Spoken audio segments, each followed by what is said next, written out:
안녕하세요. 채널 조빈치의 건축가 조신영입니다.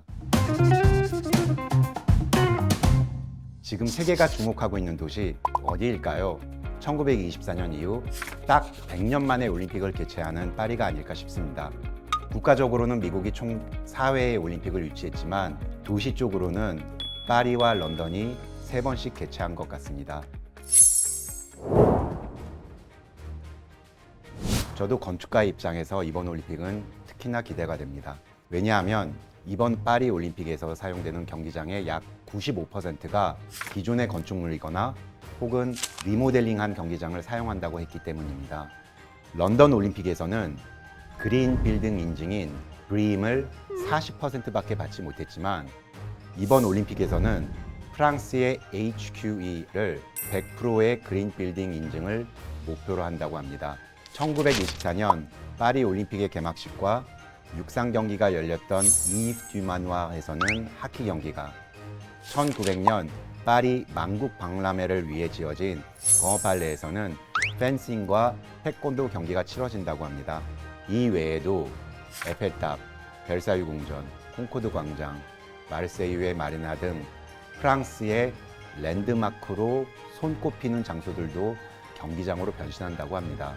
생각만으로도 가슴이 막 설레는데 170여 년의 세월을 넘어 역사와 전통을 가진 건축물들이 2024년 파리 올림픽을 위해 어떻게 새롭게 디자인됐을지 여러분도 궁금하시죠?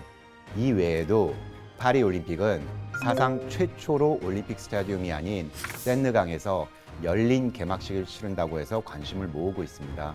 206개의 국가의 선수단을 태운 160여 척의 배들이 루브르, 올세이 미술관, 에펠탑 등 파리의 명소를 지날 때마다 수상교향악단, 고개사, 댄서 등의 화려한 퍼포먼스가 펼쳐집니다. 그 풍경이 정말 장관일 듯하죠. 세느강에서는 이런 멋진 개막식에 이어 알렉산더 3세 다리에서 철인 3종 경기의 수영 경기도 열립니다. 이야기하다 보니 이번 파리 올림픽의 주인공은 세느강이 아닌가 하는 생각도 듭니다. 세느강은 1년에 평균 800만 명, 파리에서 4번째로 많은 관광객들이 찾는 곳입니다. 에펠탑보다도 높은 순위인데요. 강변을 따라 쭉 늘어선 아름답게 보존된 역사적 건축물들과 새롭게 들어선 독창적인 건물들로 그 역사적 문화적 가치를 인정받아서 유네스코 세계유산으로 지정되었습니다. 강변길을 시민품으로 돌려주자는 프로젝트도 그중 하나인데요. Circulation interdite, zone piétonne. 해석을 해드리자면 차량 통행 금지, 보행자 전용 도로. 올세이 미술관 앞 세느강의 강변도로 입구에 붙은 안내판 문구입니다. 파리시는 파리를 친환경적인 도시로 만들겠다는 목표를 가지고 세느강 강변도로의 차량 통행을 영구적으로 폐쇄했습니다. 대신 그곳을 보행자 전용 도로로 지정했는데 강변으로서의 접근성을 개선하고 여가와 휴식 중심의 공간으로 만들면서 그곳에 공연장, 카페, 스포츠 시설 등을 배치했죠. 결과는 대성공이었습니다. 시민들에게는 문화와 여가 공간으로 인기를 얻었고 관광객들에게도 인기가 많습니다. 이것이 바로 2017년 파리시가 지정한 세느 강변 공원입니다. 옛 자동차 전용 도로는 나무와 잔디를 심어 보행자와 자전거 전용 산책로로 바꾸고 아이들을 위한 놀이터와 성인들을 위한 쉼터, 간단한 운동시설과 카페, 음식점까지 총 7km 길이의 10헥타르가량의 세느강변 공원은 다양한 친환경적 시설을 제공하면서 시민들의 일상생활 공간이자 관광 명소로서의 매력을 갖게 되었습니다. 강과 공존으로 도시에 활력을 불어넣는 예는 다른 나라에서도 찾을 수 있습니다. 독일의 3대 도시로 BMW 본사가 있어서 자동차의 수도로 불리는 뮌헨의 강 이야기를 해보겠습니다. 뮌헨은 제2차 세계대전으로 도심의 80%가 사라지는 경험을 했습니다. 그래서인지 다른 도시들과는 다르게 유럽 특유의 아름다운 건축물들이 잘 눈에 띄지 않는데, 그래서 조금은 삭막한 느낌도 들기도 합니다. 하지만 뮌헨 도심을 가로지르는 이자르 강변에 내리는 순간 시야의 반전을 경험하게 됩니다. 강바닥이 훤히 보이는 맑은 물이 숲을 배경으로 하얀 백사장을 감아돌면서 도시의 콘크리트 빌딩 숲 사이에서는 도저히 상상할 수 없는 장면을 마주하게 됩니다. 이자르 강은 사실 도시 개발에 따른 순환의 역사를 고스란히 가진 곳입니다. 뮌헨이 공업 도시로 발전하면서 사람들은 강바닥을 깊이 파고 강폭을 좁히는 등 인공적으로 강을 지배하기 시작했습니다. 가용할 수 있는 토지가 많아지고 빨라진 강물을 이용해 수력 발전소도 세울 수 있었습니다. 하지만 20년 뒤에 이자르 강에서는 휴유증이 나타나기 시작합니다.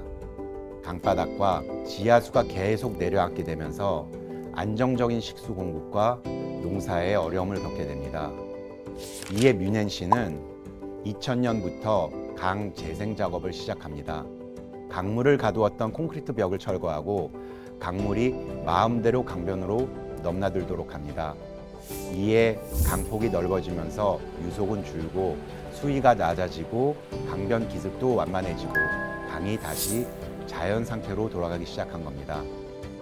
삭막한 독일의 공업도시 뮌헨의 이자르 강은 사람을 위협했던 자연이 어떻게 개발하느냐에 따라서 시민들에게 얼마나 많은 행복을 되찾게 해줄 수 있는지를 보여주는 대표적인 사례입니다. 마지막으로 한 도시의 사례를 더 살펴보겠습니다. 미국의 최대 도시 뉴욕은 허드슨 강과 이스트 강이 대서양과 만나는 하구에 세워진 도시로 수변 도시의 대표적 모델입니다. 뉴욕 하면은 아마도 높은 굽의 구두를 신고 멋진 정장 수트를 차려입은 사람들이 오가는 거리를 떠오르실 텐데요. 물론 그것도 뉴욕의 한 모습이긴 하지만 좀 더 일반적으로 볼 수 있는 풍경은 운동화를 신고 편한 차량으로 걷거나 조깅하는 사람들의 모습입니다. 뉴요커들이 좋아하는 것 중 하나가 바로 걷기입니다. 그리고 그들이 걷기 좋은 장소 중에 하나가 바로 허드슨 강변입니다. 총 길이 507km, 강폭 최대 5km가 넘는 허드슨 강은 19세기 이후 교통과 화물 운송의 통로로 뉴욕시와 미국 중서부 지역 전체 성장에 매우 중요한 역할을 했습니다. 하지만 1960년대 들어서면서 그 기능이 쇠퇴하기 시작합니다. 이에 뉴욕시는 허드슨 강변의 선착장을 매립하고 업무와 주거, 상업이 결합된 복합도시 배터리 파크 시티를 조성하는 개발 계획을 추진합니다. 여기에서 눈여겨봐야 될 사실이 하나 있는데 맨하탄 서쪽의 허드슨 강변 37만 제곱미터 지역을 복합 테마 도시로 개발하면서 전체 면적의 무려 30%에 달하는 12만 제곱미터 부지를 공원으로 조성한 것으로 시민들을 위한 공공공간으로 삼은 겁니다. 여기에서 끝이라면은 말하지 않았습니다. 주거 환경을 더불어서 계획을 했죠. 강변을 따라 수변공원을 만들면서 아파트는 그 뒤에 오도록 디자인을 했어요. 건축가로서는 이 부분을 주목하지 않을 수가 없었습니다. 무엇보다도 아름다운 수변 공간을 만들기 위해서는 통합적인 디자인 연출이 우선되어야 하거든요. 뉴욕의 이 복합 주제 도시는 강 주변의 건축물들을 뒤에 배치함으로써 시각적으로도 확 트인 스카이라인을 형성하도록 했습니다. 조화로운 스카이라인은 도시의 미학적 설계에 있어서 매우 중요한 요소인데 그것을 고려했다고 볼 수 있어요. 이렇게 개발된 배터리 파크 시티는 뉴욕에서 가장 비싼 고급 아파트들이 몰려있는 곳이지만 그곳을 둘러싼 수변 산책로와 공원, 광장 등은 누구에게나 열려 있습니다.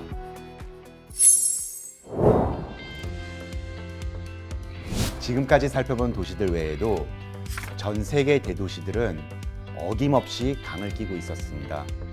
그 강을 중심으로 큰 발전을 이루어왔습니다. 저는 도시가 이루어지는 데 있어서 꼭 필요한 요소를 물, 다시 말해 강이라고 생각합니다. 물은 인간을 비롯한 모든 동식물들의 생활과 삶의 원천이기 때문입니다.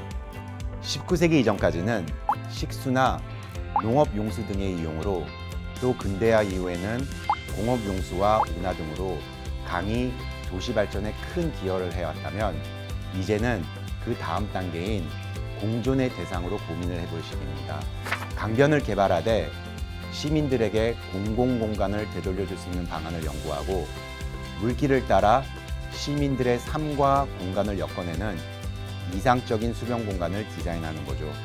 실제로 많은 도시에서 이러한 움직임을 보이고 있고 강이 도시를 더욱 풍성하고 친환경적인 모습으로 바꿔나가고 있어요.